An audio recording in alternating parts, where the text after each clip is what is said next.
Hi, I'm Wade Klein with KLJ Engineering. I'm excited to announce the release of the draft Urban Area Transportation Plan for the City of Kalispell. Titled Move 2040, the draft Urban Area Transportation Plan provides a 20-year outlook for transportation needs and opportunities within the City of Kalispell. The study area for Move 2040 covers the entire Kalispell urban area, as well as projected growth areas that we would anticipate either developing or starting to develop over the next 20 years. We consider growth within the City of Kalispell and its annexation areas, all of Evergreen, as well as portions of Flathead County that are outside of either Kalispell, its annexation areas, or Evergreen. This study area that you see is large enough to account for the projected growth and development that we anticipate having an impact on transportation systems within the Kalispell urban area. The Urban Area Transportation Plan includes a number of data sets. Most importantly is an existing systems data set, which includes an overview of existing data within the transportation study area. We use that existing systems data to help us project a 20-year transportation plan for the City of Kalispell. Based on projected conditions, we're able to do a detailed alternatives analysis, helping us understand the level of system recommendations and how to prioritize those recommendations over the next 20 years. Included is a comprehensive bicycle and pedestrian system to improve bike and pedestrian needs and safe routes to school issues within the City of Kalispell and the overall study area. The plan concludes with a detailed policy plan to help the city and its partners implement the many important recommendations made within the overall study. The existing systems data is critical to building the Urban Area Transportation Plan. I'd like to provide just a nutshell of the information we use to develop the Urban Area Transportation Plan. Number one is crash data. We use a comprehensive 5-year set of crash data to help us understand what are the trends involving vehicle crashes within the study area. We use this data to help us understand where do we see high densities and low densities of crashes and what types of crashes are those. We not only look at all the data, we also break data down based on a crash rate or a severity rate to make sure we understand where are the most significant locations for vehicle crashes within the study area. What you see on your screen are the top 15 locations that we've identified based on the data that we started with. Crash data is critical to understanding and tracking possible safety improvements within the transportation system. We also look at existing bike and pedestrian systems and evaluate existing school zones throughout the study area. This is important to understanding where we have or don't have safe pedestrian facilities within the study area. Understanding bike and pedestrian systems and infrastructure related to school zones is critical to improving safety throughout the study area for bikes, pedestrians, and school-aged children. We begin with a baseline set of data that helps us understand and make recommendations for where we need to improve systems going forward. Understanding existing traffic conditions is a first step in developing a long-range transportation plan. We start with understanding how is traffic operating today based on transportation planning models. Areas on these maps shown as yellow, orange, or red are either congesting or congested based on existing conditions data. This provides us a baseline of understanding where are there trouble spots today that we'll probably need to work and focus on as we see traffic grow into the future.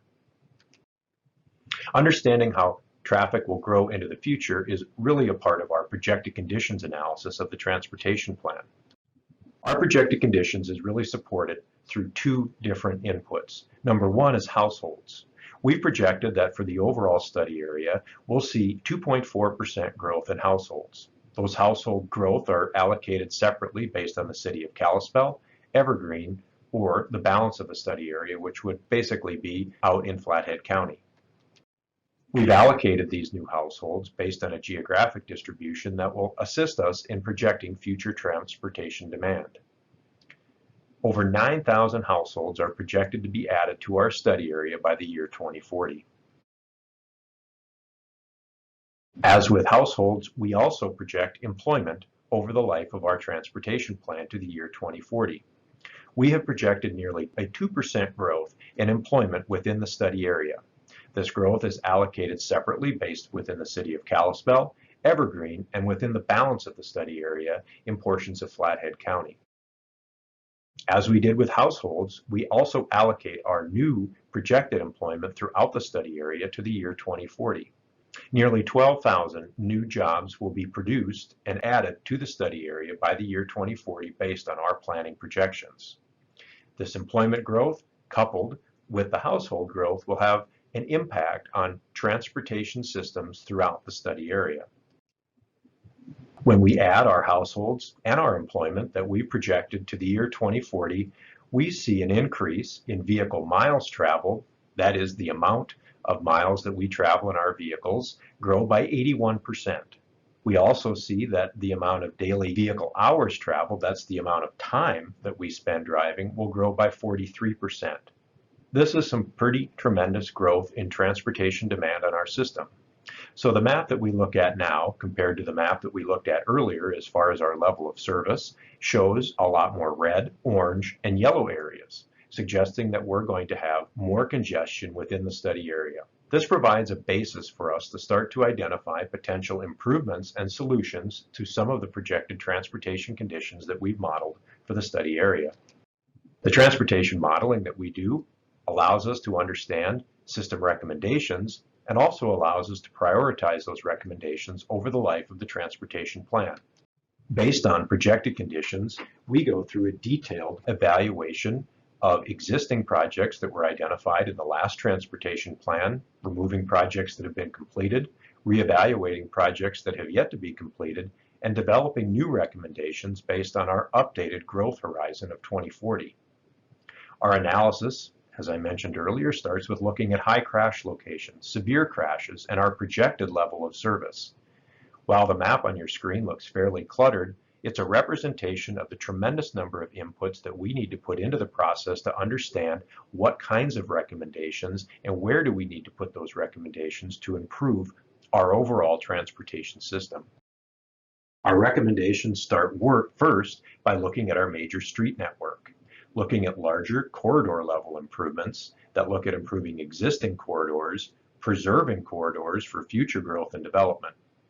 Our upgrades are developed to meet projected conditions to ensure that a standard level of service can be met throughout the study area. Nearly 50 recommendations are made within the draft urban area transportation plan for our major street network. We also look at transportation system management recommendations. These are smaller, more localized intersection level improvements that would respond to safety or traffic operations issues. These are based on a review of more localized, both existing and projected conditions. These also include the identification of additional study and analysis that is going to be needed following completion of the overall urban area transportation plan. We've developed over 40 recommendations to improve transportation system management recommendations within the urban area transportation plan. We're at the stage of the process now where the draft urban area transportation plan will move through the approvals process, and getting involved is easy. On May 26, we'll hold 2 open houses at City Hall within the council chambers. Our first session will run from 10 a.m. to 1 p.m. with a presentation at noon, and from 4 p.m. to 7 p.m. with a presentation at 6 p.m. This is a live in-person event. However, if you would like to live stream this presentation at either noon or 6 p.m., email me, wade.klein@kljeng.com, and I'll get you signed up for the live stream. For more information about the draft urban area transportation plan, go to Kalispellmove2040.com.